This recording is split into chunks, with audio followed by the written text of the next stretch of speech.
Did you just finalize your dream plot or apartment in Bangalore? Congratulations! But hold on to your wallet because the government has changed its guidance value and increased it by 15%. It's going to directly affect your pockets. Whether you're looking at Biddi, Marthali or Hebbal, the property prices have artificially gone up. No new roads, no new water connection, no new infrastructure. Just a change in the government's Excel and you are 80,000 rupees poorer. Is your real estate deal actually a trap or is there more to it? Let's find out in this video. My name is Vineet. I love money but I have very little of it. So subscribe to this channel and let's make money together.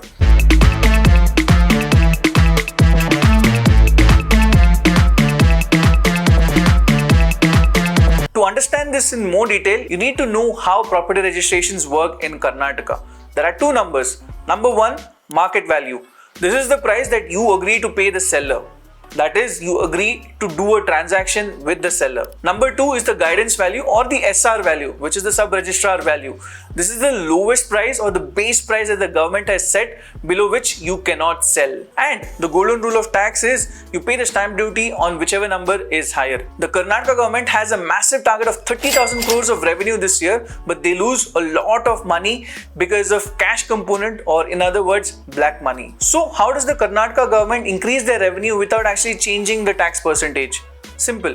They increase the guidance value or the base value. By simply raising that legal minimum value, they're closing in the gap between the guidance value and the market value so that they can push the maximum chunk of transaction into the banking system and call it as white money. If the seller registers it below the guidance value, the IT department will flag it and they will penalize everyone. By doing this, they're squeezing the black money out of the deal and pushing it into the banking system as white money.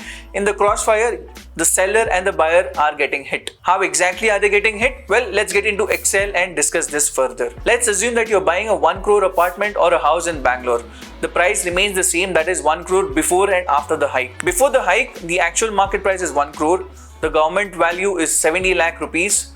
The white money that goes into the bank is 70 lakh rupees. That is equal to the guidance value.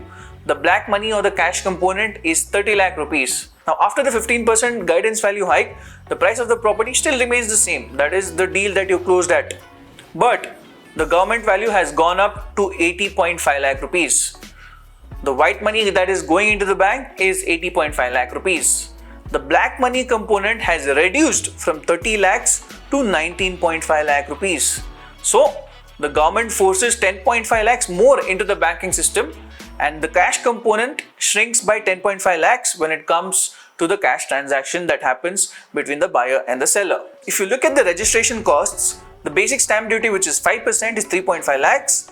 The Cess on stamp duty is 10%, which is 35,000. Surcharge of 2% on the stamp duty, which is 7,000. And registration fees of 2%, which is 1.4 lakhs. Now, this is before the guidance value hike.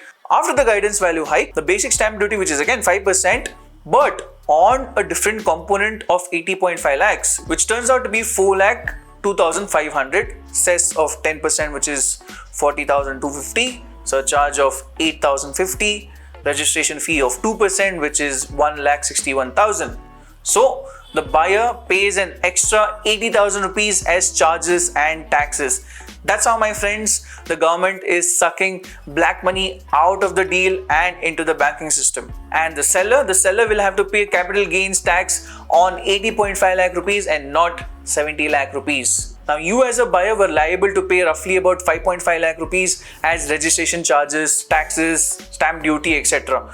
But after the guidance value hike, you will be paying roughly 6 lakh 20,000 rupees as all the charges. And that's how, my friends, you pay 80,000 rupees extra pulled straight out of your savings. So how do you protect your money before you get into any property transaction? Well, there are 4 points that you need to be aware of. Number one, check government portals. In Karnataka, it's Kaveri 2.0 portals.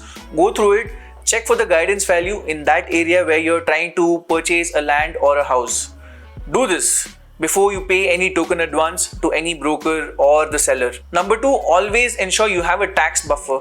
You will roughly end up paying anywhere between 7.2 to 7.5% as taxes, charges and all kinds of expenses. So it's always safe to assume a 10% extra on the property value that you are going to purchase. Number three, always check for the Khata and EC. Don't buy a plot or a property in Bangalore simply because it is cheap. Always check for the khata and encumbrance certificate, that is EC, which is clean for the last 15 years, or else you're buying into a lawsuit. Number 4, the bank valuation veto. Always remember that the bank gives you a loan on their valuation and not the market price. So with that, we come to the end of this video. I hope I have been able to help you out understand different terms that are there in real estate, especially in Bangalore. I've asked a few people here and there in terms of how it works, how does the property transactions work, what exactly happens on the ground and all that, and based on that I made this video. It is primarily being done to curb black money in the markets, and it is somehow going to affect your pockets as well. So it's better to be aware of all the 4 pointers that I mentioned at the end of the video, and don't forget to share it with your friends. My name is Vineet. I love money, but I have very little of it. So subscribe to this channel and let's make money together.